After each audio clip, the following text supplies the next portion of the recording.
AI experts return from China stunned. The US grid is so weak, the race may already be over.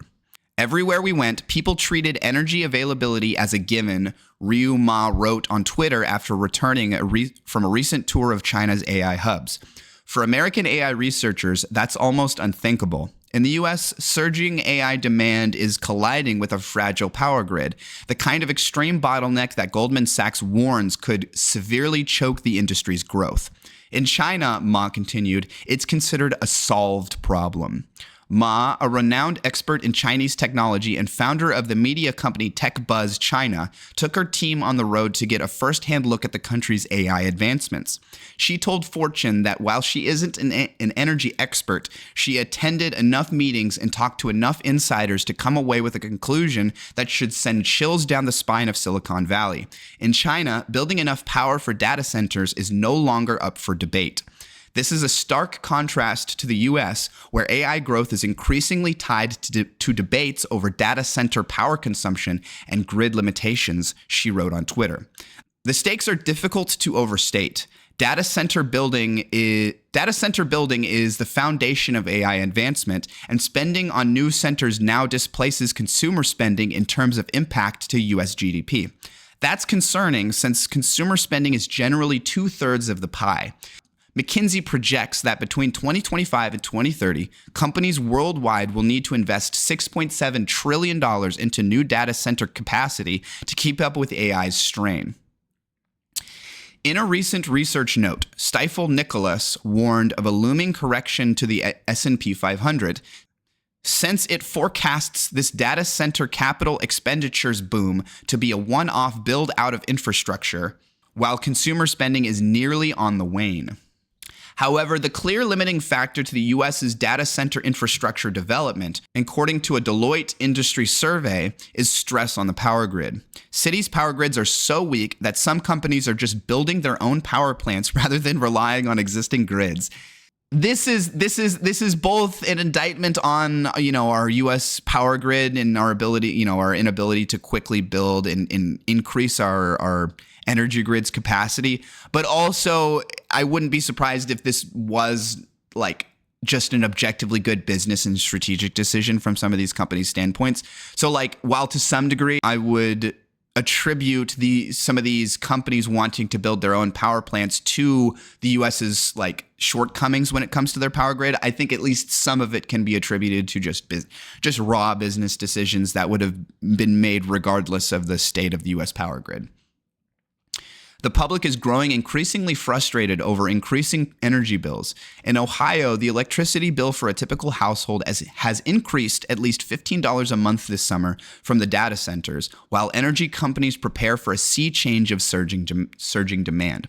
Goldman Sachs frames the crisis simply. AI's insatiable power demand is outpacing the grid's decade-long development cycles, creating a critical bottleneck.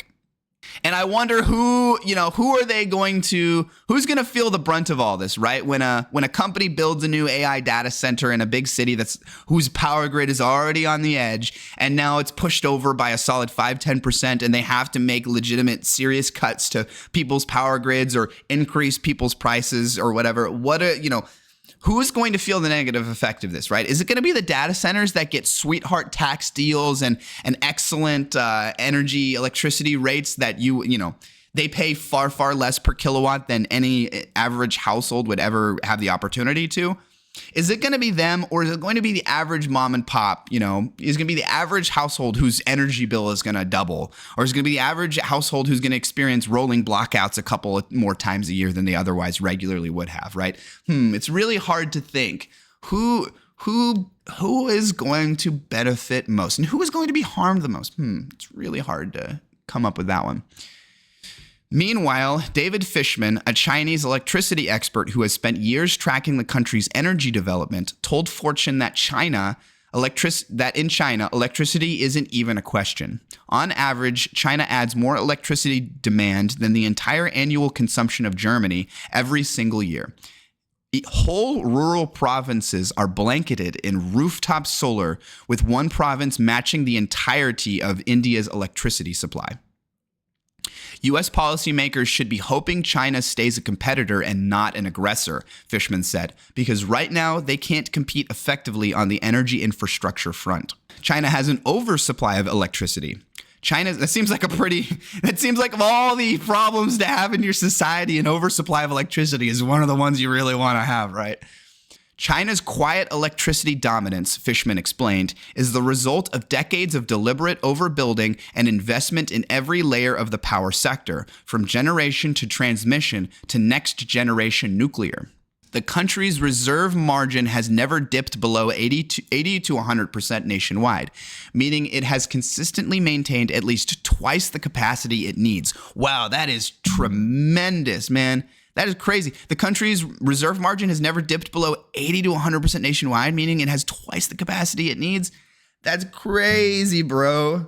With my understanding of the necessarily increasing energy consumption demands of computers and now AI data centers and whatever else new technology that's going to come in the next couple decades, this is the exact sort of thing. This should be the model, right? This is the exact sort of thing that you should be shooting for. You should be aiming to have your energy grid be double what is necessary, so you have sufficient overhead to do whatever the heck you want. That seems like that's awesome, man. That's something on this regard, score 1 China, the US 0. They have so much available space that instead of seeing AI data centers as a threat to grid stability, China treats them as a convenient way to soak up oversupply, he added. And also, just basic supply and demand. If your power grid has double the necessary capacity, then I would imagine that the cost per kilowatt hour of electricity for like the average person would necessarily go down because of the whole, just basic economic supply and demand. If the supply is way higher than the demand, then the price necessarily will be lower. That level of cushion is unthinkable in the United States, where regional grids typically operate with a 15% reserve margin and sometimes less, particularly during extreme weather, Fishman said. In places like California or Texas, officials often issue warnings about red flag conditions when demand is projected to strain the system. This leaves little room to absorb the rapid load increases AI infrastructure requires, Fishman noted. The gap in readiness is stark. While the U.S. is already experiencing political and economic fights over whether the grid can keep up, China is operating from a position of abundance. Even if AI demand in China grows so quickly, renewable projects can't keep pace, Fishman said. The country can tap idle coal plants to bridge the gap while building more sustainable sources. It's not preferable, he admitted, but it's doable. By contrast, the U.S. would have to scramble to bring on new generation capacity, often facing years-long permitting delays, local opposition, and fragmented market rules, he said. Underpinning the hardware advantage is a difference in governance. In China, energy planning is coordinated by long-term technocratic policy that defines the market's rules before investments are made, Fishman said. This model ensures infrastructure build-out happens in anticipation of demand, not in reaction to it. Not that like China is a pure socialist communist society, but they're far, far closer to what I would call socialist or communist or whatever than the United States. And in that sense, this is one of the things I've never really fully understood about the dynamic between capitalism versus socialism, sort of in the colloquial way we put it. Capitalism necessarily lends itself to more short-term planning, right? Think of like a company and how companies typically operate on a quarterly basis, maybe bi-quarterly, and maybe yearly on some special like types of businesses that are reliant on more longer business cycles. And theoretically, if socialism and communism is sort of like the mirror of capitalism, it's the other side of the coin, then I would imagine that they are far more oriented towards long-term planning, which I would think from a country standpoint, right? From literally the most macro meta position you can possibly be analyzing things from, right? Top down, the entire government, the entire country, the entire economy and everything. I would think you would want to prioritize long-term planning, a la like I think would be indicative with socialism and communism than would be with capitalism, right? Especially when it comes to things like the power grid.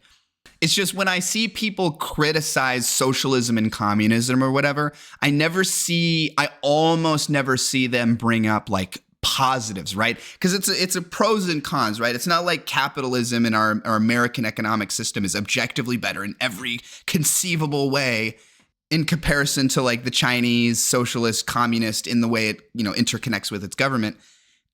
It's just not correct. And so you can point out totally fair, valid criticisms of the way that they do their government, the way their economy is structured, everything about that. But like to only offer criticisms and never acknowledge potential benefits, like maybe being more long-term planning oriented, which might lend itself better to fleshing out a good power grid. And I just think long term, I almost never see people mention the pro of having a more long term, the ability to plan a bit more long term than would be in a capitalist democracy American style system. I just almost never see people mention that positive. And obviously that positive wouldn't only apply to the power grid, right? Any government top-down large system that affects the economy or the way the government functions or how way people access certain types of services is going to necessarily benefit from a more long-term planning approach and mindset than just short-term. What benefits me most in the 4 years when I'm in office so I can get reelected and whatnot, They're set up to hit grand slams, Fishman noted. The U.S. at best can get on base. In the U.S., large-scale infrastructure projects depend heavily on private investment, but most investors expect a return within 3 to 5 years, far too short for power projects that can take a decade to build and pay off. I wonder if this is maybe part of the reason why we don't see quite as much nuclear power development in the United States compared to some other countries, is this short-term planning viewpoint, right? I watched some pseudo documentary piece talking about the profitability differences between like building a new natural gas power plant and a new nuclear power plant, and how it only takes that gas power plant maybe like 10 years to make its return on investment and become purely profitable, while the nuclear power plant, because it has a significantly higher upfront cost, takes much, much longer to reach that point of break even and then profitability. I think it was a solid like 20 or 30 years. And so, yeah, I wouldn't be surprised. I know like regulations and sort of just an anti-nuclear sentiment we have is a big, big reason why we don't see nuclear development quite as much in the U.S. energy grid.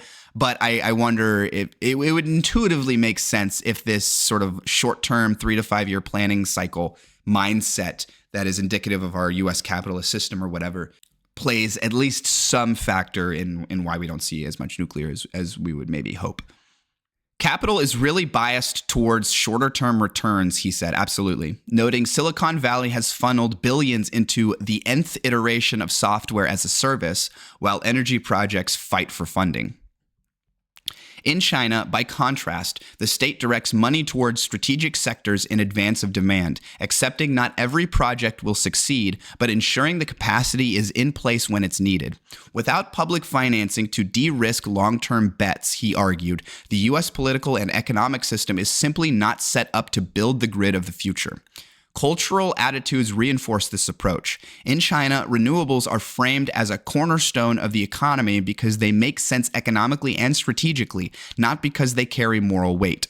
Yeah, this is one of the things I don't understand about, like, if you're a conservative-minded person, right? Like, say your brain is in conservative economic land, okay? I would think that you would be super in favor of renewables because there is basically zero input to infinite output, right? When you have like a natural gas power plant, for instance, right? You have to constantly be feeding more natural gas into this power plant, right? And that costs you money. Say it's $100 per kilogram of natural gas or whatever. I don't know what the rate would be, but you have to continually pay that forever as long as this power plant is open. But if you have like a wind power plant or like a solar power plant or something, that supply is infinite and free, right? Wind is just going to keep going forever and it's going to be free. The sun is going to keep going basically forever and it's going to be free.